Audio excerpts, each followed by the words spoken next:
La forêt des livres a 20 ans. C'est une signature de livres sous les arbres centenaires dans le village forestier de Chanceau-près-Loches en Touraine, une fête gratuite de culture pour tous. En 2 décennies, elle est devenue l'événement incontournable de la rentrée littéraire saluée par la presse.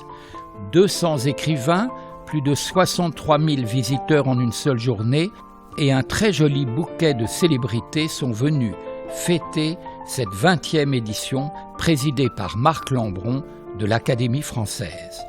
Des lectures, des débats de haut vol, des prix de plus en plus créatifs, un déjeuner champêtre et un soleil de plomb, on vit dans le bonheur de ce dernier dimanche d'août les noces toujours recommencées de la nature et de la culture, des branches et des œuvres, des racines et de l'inspiration.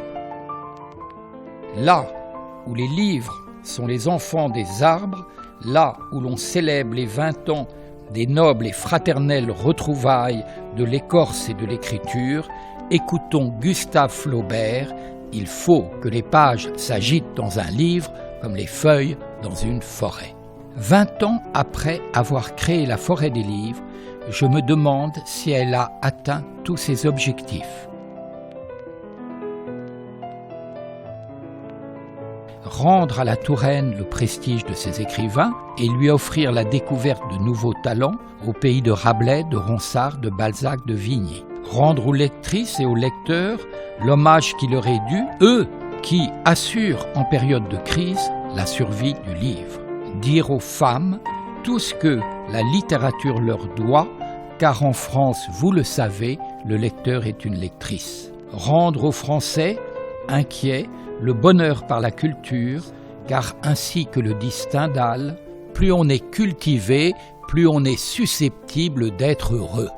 Ici, nous sommes dans le pays où l'espoir reverdit.